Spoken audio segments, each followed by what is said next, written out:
Major good news from the election. Voters just sent a powerful message across Canada. While Prime Minister Mark Carney and the Liberal Party may have secured a minority government, the 2025 Canadian election paints a far more complex and nuanced picture than the narrative of a straightforward Liberal triumph often presented by legacy media outlets. A powerful undercurrent of change is demonstrably sweeping across the nation, offering a sense of encouragement and renewed hope for Conservatives and signaling a potential, perhaps even inevitable, realignment of the Canadian political landscape.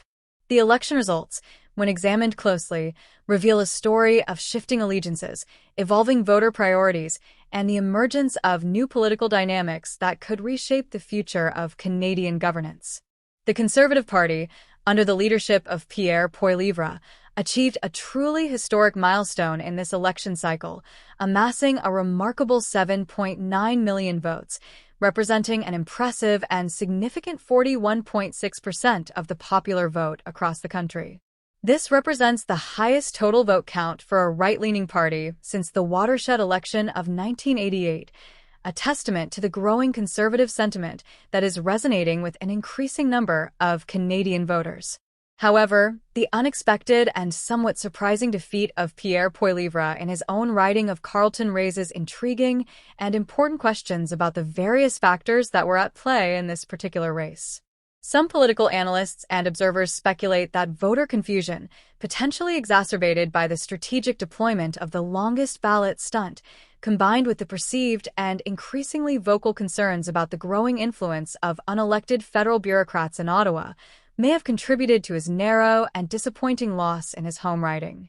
Despite this individual setback, Pierre Poilievre is widely expected to return to Parliament through a safe seat, ensuring his continued and prominent presence in the Canadian political arena and allowing him to continue to champion the Conservative cause on the national stage.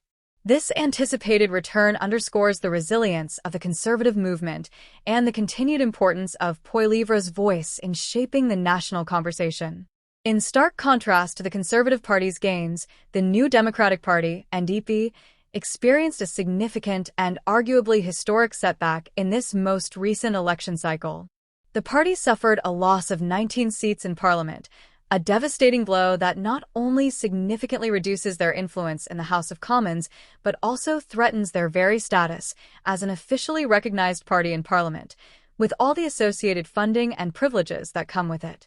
The departure of Jagmeet Singh as leader of the NDP signals a critical and perhaps even existential juncture for the party, necessitating a period of deep introspection, strategic reevaluation, and fundamental reinvention if they hope to remain a relevant force in Canadian politics.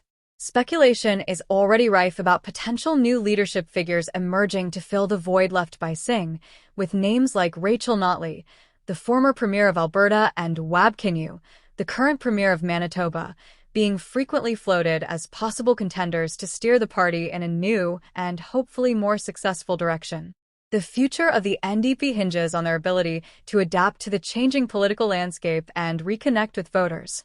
While the Liberal Party, under the leadership of Prime Minister Mark Carney, managed to pick up a few seats in this election, their gains were largely attributed to strategic and often opportunistic vote splits in a number of closely contested ridings, rather than a widespread and organic surge in overall support for the party and its policies. A closer and more detailed examination of the election results reveals that the Conservative Party actually made significant and noteworthy inroads in several key regions of the country, particularly in Ontario's crucial and highly competitive 905 area, which encompasses the suburban communities surrounding the city of Toronto. The Conservatives successfully flipped a number of ridings in this region, often with surprisingly substantial margins, demonstrating a growing appeal to suburban voters who have traditionally been considered a key demographic for the Liberal Party.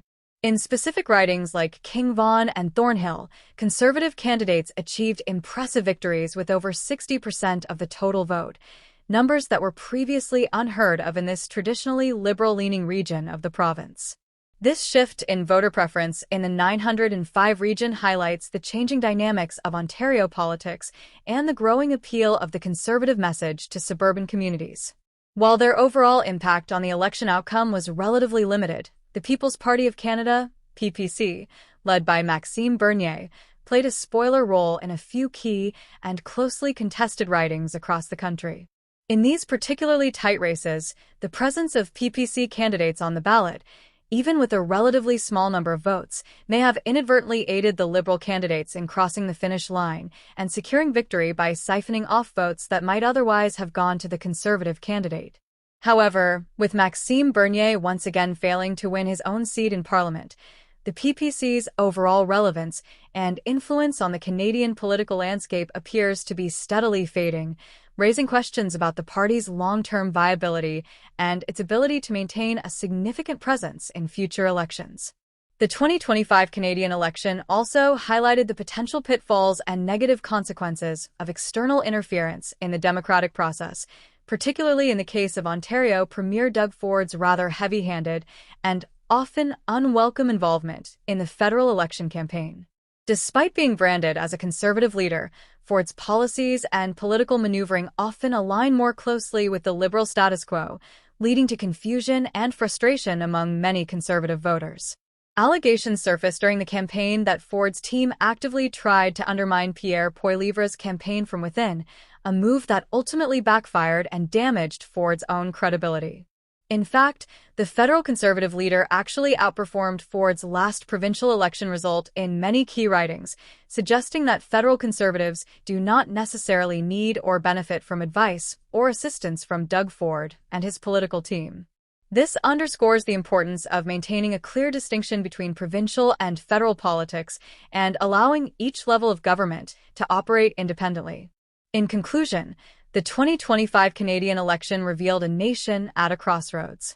While Mark Carney's Liberals hold on to a minority and the NDP faces internal struggles, the Conservatives continue to gain momentum.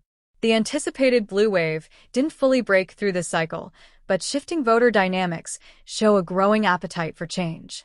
The Conservative movement is rising, signaling a powerful force that's reshaping Canadian politics and reflecting the evolving priorities of the electorate.